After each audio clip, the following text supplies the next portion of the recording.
চারিদিকে উঠছে রং বেরঙের পতাকা, কেউ ব্রাজিল, কেউ আর্জেন্টিনা। কিভাবে বিভক্ত আজকের অধিকাংশ জনতা। ফুটবলে নিজ পছন্দের দেশটির কে কত বেশি পতাকা উড়াতে পারে, কে কত বিশাল পতাকা টানাতে পারে, দেশ জুড়ে চলছে এই প্রতিযোগিতা। কেউ মুসলিম ভাই বোনেরা, এসব দেখে বারবার একটি পার্থক্যের কথাই মনে পড়ে যাচ্ছে। এই পার্থক্য সাহাবায়ে কেরাম রাদিয়াল্লাহু আনহুমের সাথে উম্মার বর্তমান যুব সমাজের পার্থক্য। এই পার্থক্য সালাফে সালেহিনের সাথে আজকের মুসলিম দাবিদারদের পতাকা উড্ডীন করার পার্থক্য। আপনারা সিরাত কিংবা তারিখের কিতাব খুলে দেখুন, দেখবেন সাহাবায়ে কেরাম রাদিয়াল্লাহু আনহুমও পতাকা উড্ডীন রেখেছিলেন। কিন্তু কি সেই পতাকা, যেই পতাকাকে উড্ডীন রাখার জন্য তারা নিজ দেহের রক্ত ঢেলেছেন? কিসের পতাকাকে উঁচু রাখার জন্য তারা আপন জান কুরবানি করে ময়দানে লড়াই করেছেন? আল্লাহু আকবার।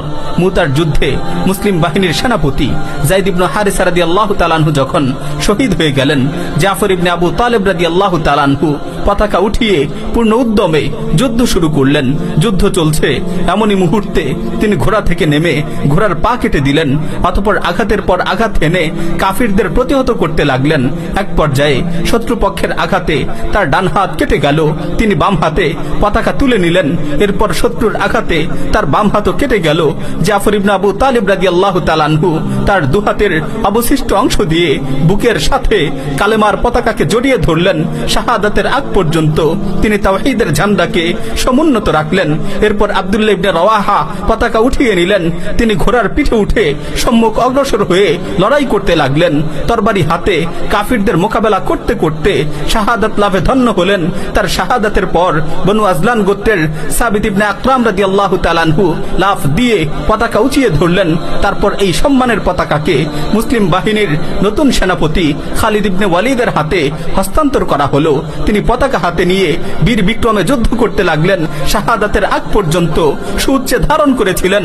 সেই পতাকা হলো ইসলামের পতাকা, তাওহীদের ঝান্ডা, ইসলাম ও মুসলিমদের বিজয়ের পতাকা। কিন্তু আজ নিজেকে মুসলিম দাবিদাররা কিসের পতাকা উড়াচ্ছে? কাদের সমর্থনে পতাকা উড়িয়ে উল্লাস করছে?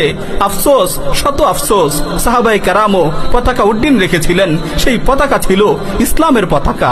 আজকের লাখো লাখো মুসলিম যুবকও পতাকা উড়াচ্ছে, কিন্তু এই পতাকা কাফিরদের পতাকা। সাহাবায়ে কেরামও পতাকা উঁচু করেছিলেন, সেই পতাকা ছিল তাওহীদের পতাকা। আজকের মুসলিম যুবকরাও পতাকা উঁচু করছে, কিন্তু এই পতাকা হচ্ছে কুফর ও শিরকের পতাকা।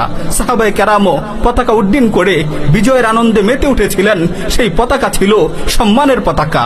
আজকের মুসলিম যুবকরাও পতাকা উড্ডীন করে আনন্দ উল্লাস করছে, কিন্তু এই পতাকা হচ্ছে অপমান ও অপদস্থতার পতাকা। এই পতাকা হচ্ছে নিজের গৌরবোজ্জ্বল ইতিহাস